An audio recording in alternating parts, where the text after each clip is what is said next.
Hi viewers, welcome to Surya Samayal. எல்லாரும் எப்படி இருக்கீங்க? நல்லா இருக்கீங்களா? ஓகே, இன்னைக்கு நம்ம என்ன பார்க்க போறோம்னா ஹோட்டல் ஸ்டைல் பூரி மசாலா எப்படி பண்றதுன்றத பார்க்கலாம். வாங்க வீடியோக்குள்ள போகலாம். பூரி மசாலாக்கு தேவையான பொருட்கள்: வேக வச்ச உருளைக்கிழங்கு எடுத்திருக்கேன், வெங்காயம், தக்காளி, பச்சை மிளகாய், இஞ்சி, நறுக்குன கொத்தமல்லி அண்ட் கருவேப்பிலை. ஸ்டவ் ஆன் பண்ணிக்கலாம்.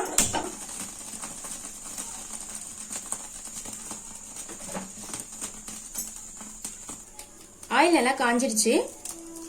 ஒரு ஸ்பூன் சீரகம் போட்டுக்கிறேன்,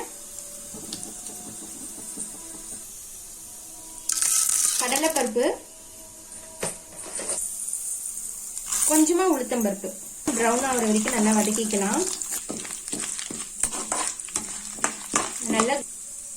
நல்லா கோல்டன் பிரவுன் ஆகட்டும். இப்ப நம்ம வெட்டி வச்சிருக்கிற வெங்காயத்தை ஆட் பண்ணிக்கலாம்.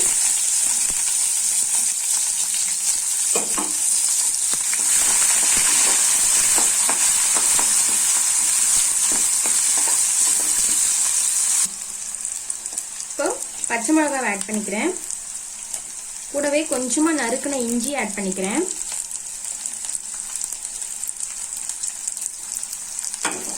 இது நல்லா கிளறலாம்.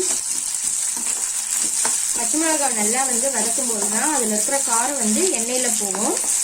அப்ப ஹோல் டிஷ்ஷுமே நல்லா காரமா இருக்கும். இப்ப நம்ம தக்காளி ஆட் பண்ணிக்கலாம்.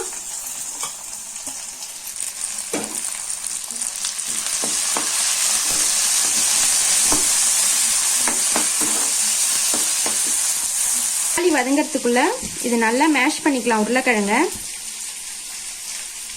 இதுக்கு தேவையான அளவுக்கு நம்ம தண்ணி ஊற்றிக்கலாம்.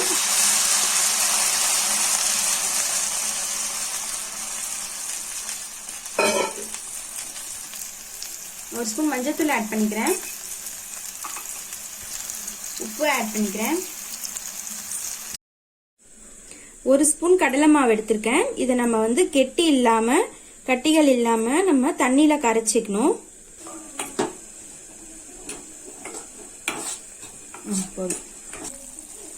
இது நல்லா கொதிச்சிருச்சு.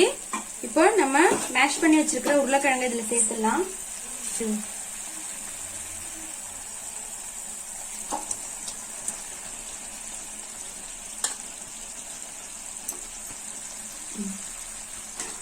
நல்லா கலரி விட்டுக்கலாம்.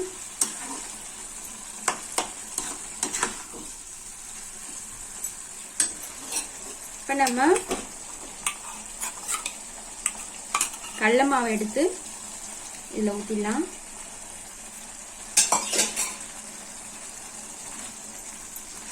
நல்லா ஒரு கொதி வரணும். அப்பதான் கடலை மாவு வேகும்.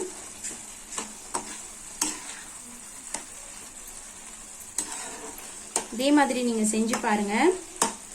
உங்களுக்கு ஹோட்டல்ல எப்படி டேஸ்ட் இருக்கோ அதே மாதிரி டேஸ்ட் இது மாதிரி இருக்கும். இதுல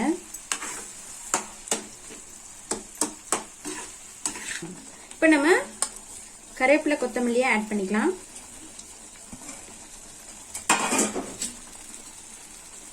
நல்லா கலந்து விட்டுக்கலாம். கொஞ்ச நேரத்திலேயே சூப்பரா நமக்கு பூரிக்கு தொட்டுக்க உருளைக்கிழங்கு மசால் ரெடி ஆயிடுச்சு. இதே மாதிரி நீங்க ட்ரை பண்ணி பாருங்க ஃப்ரெண்ட்ஸ். சூப்பரா வந்திருக்கு. இந்த வீடியோ உங்களுக்கு பிடிச்சிருந்தா எங்க சேனலை நீங்க மறக்காம சப்ஸ்கிரைப் பண்ணுங்க, கமெண்ட் பண்ணுங்க, லைக் பண்ணுங்க, ஷேர் பண்ணுங்க. ஓகே, பாய்.